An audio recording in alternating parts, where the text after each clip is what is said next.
Bonjour et bienvenue dans cette nouvelle vidéo les petits mécanos. Aujourd'hui je vais vous parler de ma Passat. Ouais, parce que pour les gens qui me connaissent, c'est très rare que ma Passat soit dans mon garage. Mais vraiment très rare. Mais là tu vois, je suis arrivé à un stade où j'en peux plus d'entendre ce putain de voyant de frein qui s'allume. Parce qu'il y a un manque de liquide dans le bocal. Parce que mes disques et plaquettes sont morts à l'arrière, parce que je sais que j'ai les amortisseurs à changer, j'ai les flexibles de frein à changer, bref, il y a encore plein de trucs à faire. Il y a la distri aussi, la distribution que je vais faire et que forcément je vous prendrai en vidéo. Qu'est-ce que je voulais dire d'autre? Oui, je tiens à vous remercier énormément pour la dernière vidéo sur la Passat. Alors, je préfère préciser à tout le monde tout de suite, ça y est, elle roule. Et le problème est résolu. Donc en fait, le problème, il était tout simple. C'était juste ce fameux relais 219 qui plantait, qui merdait, qui devait pas bien fonctionner. Alors pour qui, pourquoi, je sais pas. J'ai jamais testé plus ou moins un relais. Je sais pas trop comment on les teste parce que c'est un système d'interrupteur, tu vois, avec un petit mini bobinage dedans. Donc c'est à tester, c'est un peu chiant.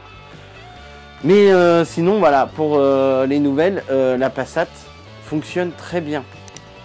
De plus, sur celle-ci, on va faire, je vais vous faire plusieurs épisodes parce que comme je le dis assez souvent, après pour ceux qui viennent d'arriver sur la chaîne, que vous êtes les bienvenus d'ailleurs, je fais pas des tutos, je vous montre mes projets.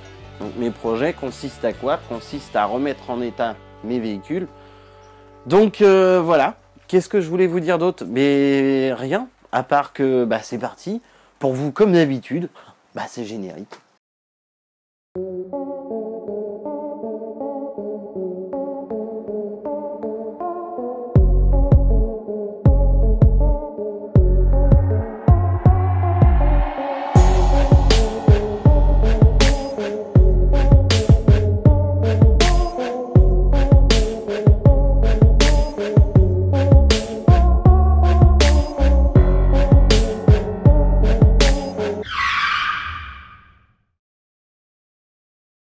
C'est extrêmement rare qu'elle soit là. Je suis ému. Donc là, c'est très simple. On va procéder à changer donc les amortisseurs parce que tu peux voir qu'il manque quelque chose. Les amortisseurs sont complètement morts. C'est flasque, c'est mou, ça fait bateau. Enfin bref, c'est mort. Il y a les disques et les plaquettes qui sont morts. Ah ouais, regarde pas l'état de la jante parce que madame sait pas trop conduire.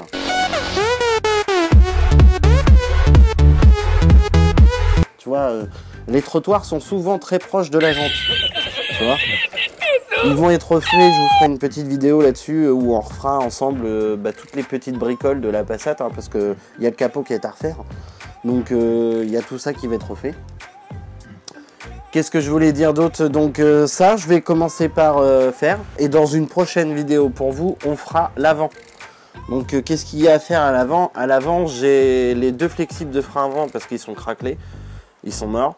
Et forcément, il y aura une purge globale de toute la voiture. Je te montrerai un petit outil que j'ai eu en cadeau de ma famille. Qui m'ont offert un petit outil. Alors, qui m'a pas l'air d'être super pratique. Parce que c'est un outil qui te permet de faire la purge tout seul. Sous pression. Mais en gros, il faut que tu utilises une roue. Parce qu'en fait, l'appareil, il faut le mettre sous pression. Et pour le mettre sous pression, en fait, tu utilises l'air de la roue. Donc, je te montrerai ça sur la prochaine vidéo. Mais ça m'a pas l'air d'être si pratique, ça va être la première fois que je l'utilise, donc on verra, on va l'utiliser sur la Passat, on va voir ce que ça donne, voir si ça fait le taf ou pas.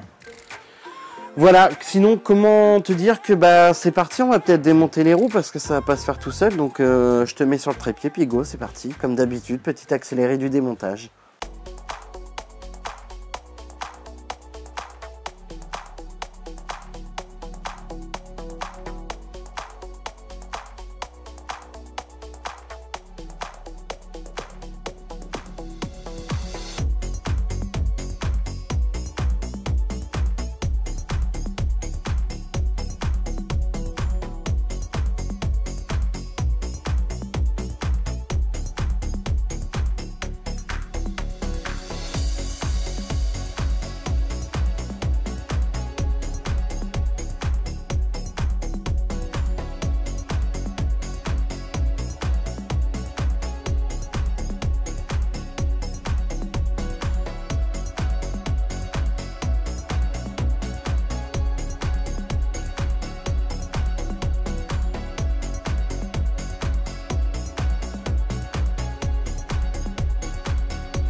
je te conseille toujours de vérifier ton matériel.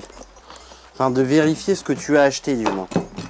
Parce que tu t'es jamais à l'abri que ce soit pas la bonne pièce. Alors, regarde pas la marque, hein, je mets de la marque de merde sur ma voiture. Hein. Je mets une marque au pas cher. Donc là, pour les disques, on va contrôler que les disques que j'ai pris, c'est bien les bons. Et pour les contrôler, bah, c'est tout simple, tu prends l'ancien. Tu prends l'ancien, tu superposes le nouveau pour voir si déjà ils font le même diamètre. Bon, pour là, c'est ok.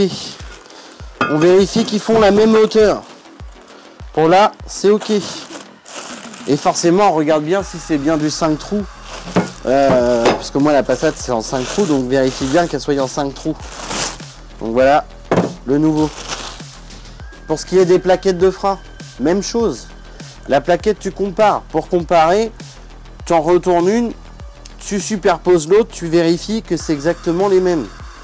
Là, tu vois, pour le coup, c'est pareil, c'est les mêmes. Donc, c'est les bonnes plaquettes. Ensuite, quand tu as un disque neuf, ils sont graissés, les disques. Tu vois, il y a du gras dessus. Ils sont graissés pour éviter que le disque rouille durant le stockage de la pièce. Avant de remonter sur la voiture, petit coup de nettoyant frein pour pouvoir les nettoyer. Parce que forcément, remonte pas, comment dirais-je, un disque tout gras parce que ça va faire bizarre. Donc là, tu nettoies bien. Voilà. Tu nettoies l'intérieur aussi, hein, c'est pas obligatoire, mais l'intérieur, moi je le nettoie pour être sûr que la partie qui se pose sur le moyeu soit bien plate.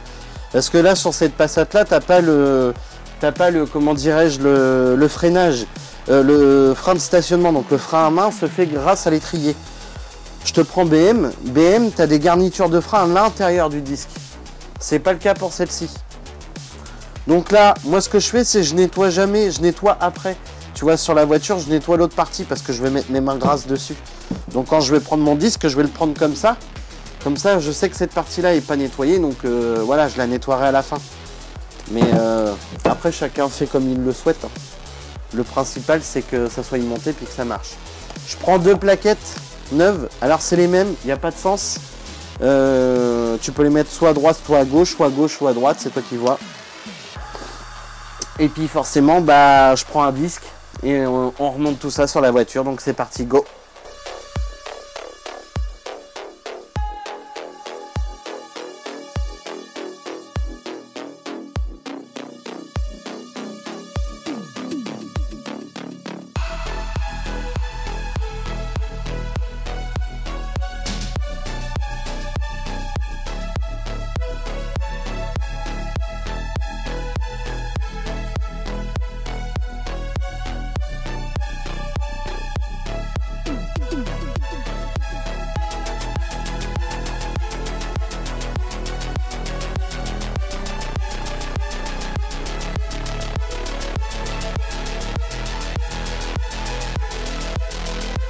Maintenant, la partie pour repousser le piston.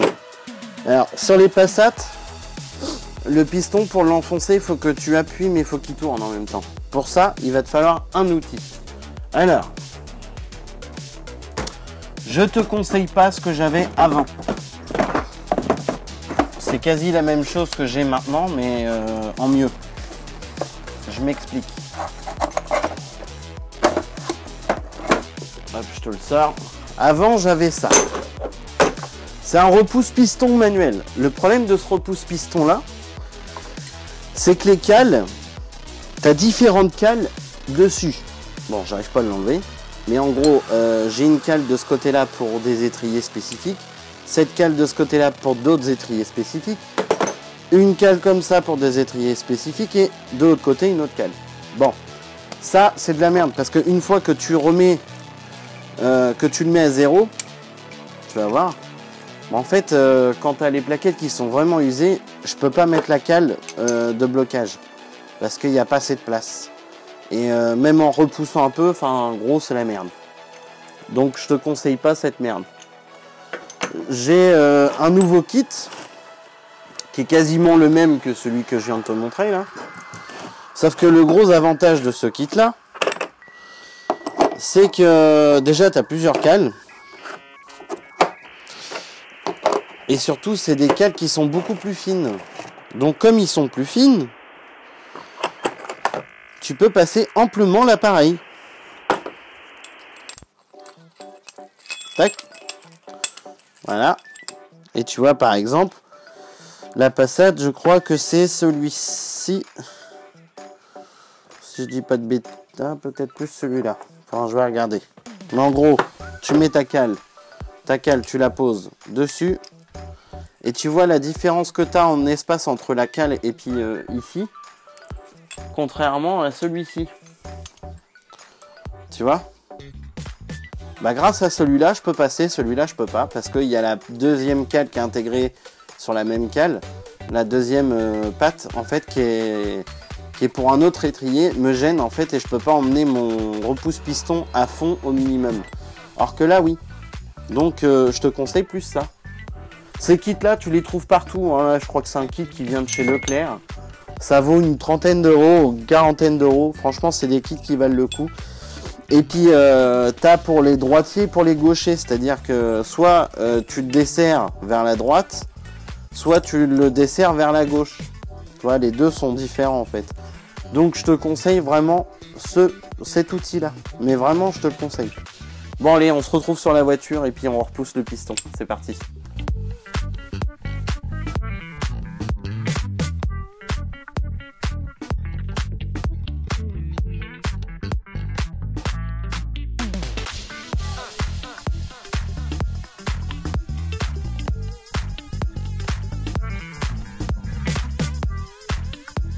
Alors pour ce qui est de l'amortisseur, bon j'ai assemblé le kit soufflé avec la tête.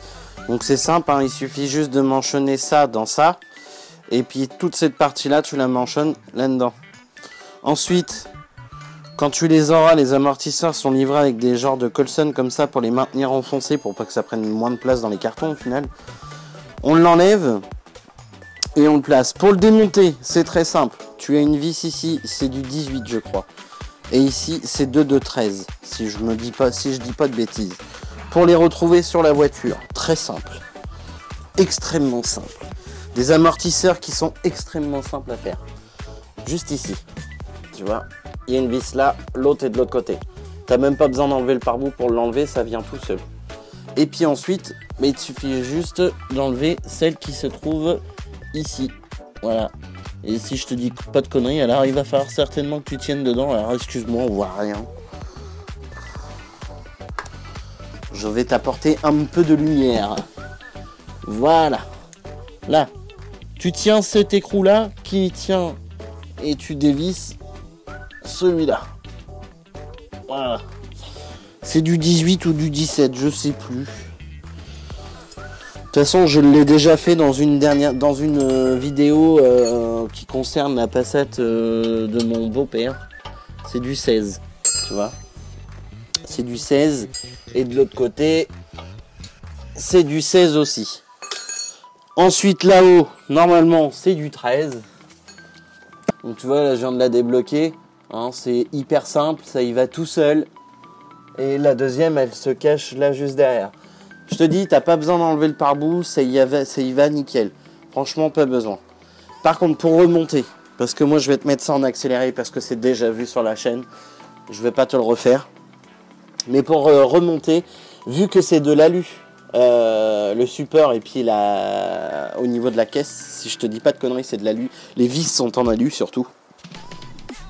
Approche-les à la main si tu es comme moi à faire à la clé à choc pour aller plus vite. Tu les approches à la main avant. Parce que sinon tu vas foirer la vis. Donc ça, et puis bah go, c'est parti. Comme d'hab pour toi, petit accéléré. On en revient toujours au même.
Ça y est les amis, la vidéo se termine.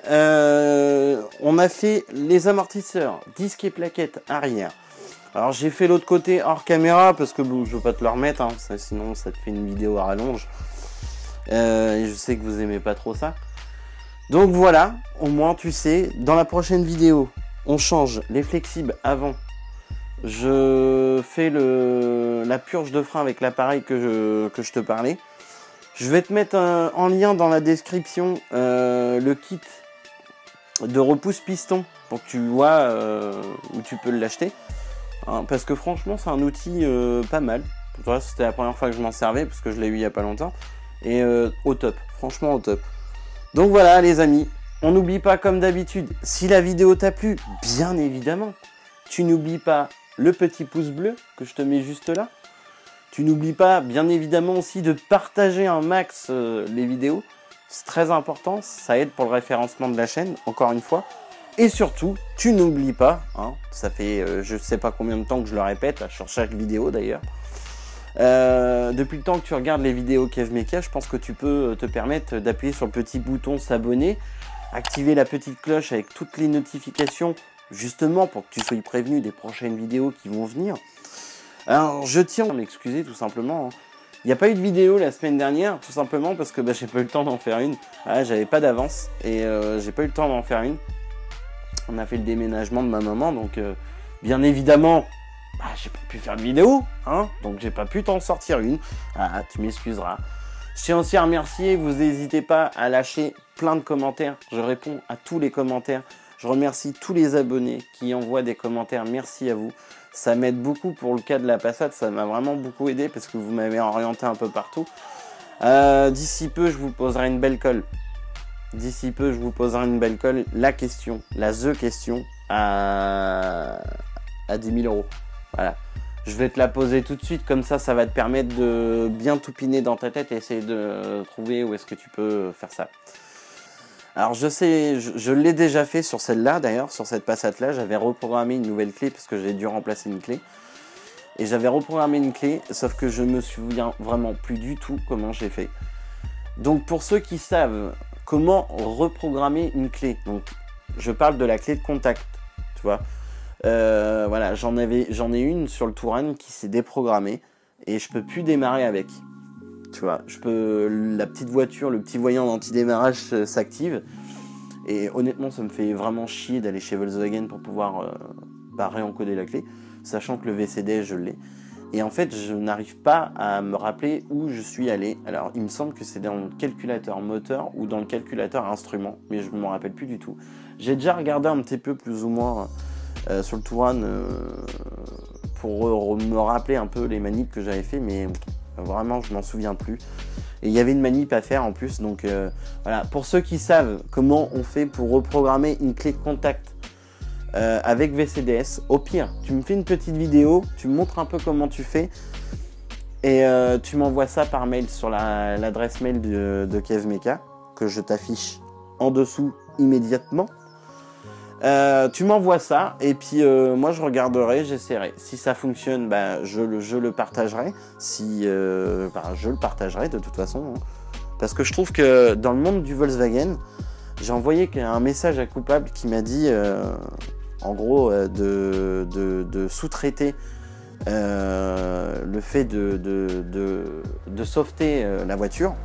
Sauf que voilà, je suis comme toi, mon cher Coupable, j'ai pas envie de craquer des 1000 et des 100 pour qu'on me fasse une manipulation qui s'apprend et qui peut se faire soi-même. Voilà, le problème du monde Volkswagen, c'est que tout le monde en a pour sa gueule, tu vois.